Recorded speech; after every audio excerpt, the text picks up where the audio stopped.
Habacuc, chapitre 2. J'étais à mon poste, et je me tenais sur la tour.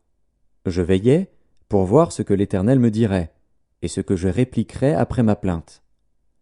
L'Éternel m'adressa la parole, et il dit : Écris la prophétie. Grave-la sur des tables, afin qu'on la lise couramment. Car c'est une prophétie dont le temps est déjà fixé. Elle marche vers son terme, et elle ne mentira pas.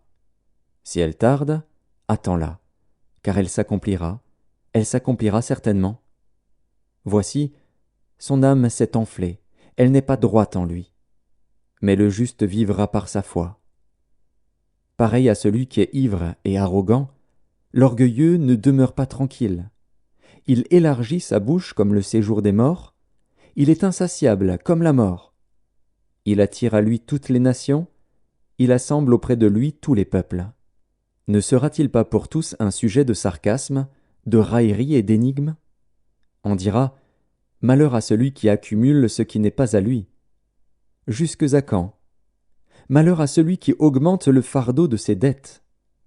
Tes créanciers ne se lèveront-ils pas soudain ? Tes oppresseurs ne se réveilleront-ils pas ? Et tu deviendras leur proie. Parce que tu as pillé beaucoup de nations, tout le reste des peuples te pillera. Car tu as répandu le sang des hommes, tu as commis des violences dans le pays contre la ville et tous ses habitants. Malheur à celui qui amasse pour sa maison des gains iniques, afin de placer son nid dans un lieu élevé pour se garantir de la main du malheur.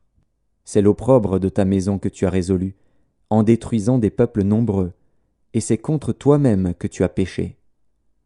Car la pierre crie du milieu de la muraille, et le bois qui lie la charpente lui répond. Malheur à celui qui bâtit une ville avec le sang, qui fonde une ville avec l'iniquité. Voici, quand l'Éternel des armées l'a résolu, les peuples travaillent pour le feu, les nations se fatiguent en vain. Car la terre sera remplie de la connaissance de la gloire de l'Éternel, comme le fond de la mer par les eaux qui le couvrent. Malheur à celui qui fait boire son prochain, à toi qui verses ton outre et qui l'enivre, afin de voir sa nudité. Tu seras rassasié de honte plus que de gloire. Bois aussi toi-même, et découvre-toi.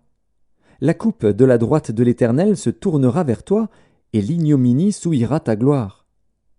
Car les violences contre le Liban retomberont sur toi, et les ravages des bêtes t'effrayeront, parce que tu as répandu le sang des hommes, et commis des violences dans le pays, contre la ville et tous ses habitants. À quoi sert une image taillée, pour qu'un ouvrier la taille ? À quoi sert une image en fonte et qui enseigne le mensonge, pour que l'ouvrier qui l'a faite place en elle sa confiance, tandis qu'il fabrique des idoles muettes ?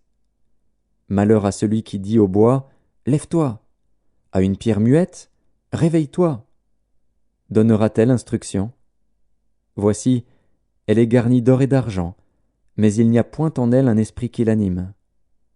L'Éternel est dans son saint temple. Que toute la terre fasse silence devant lui.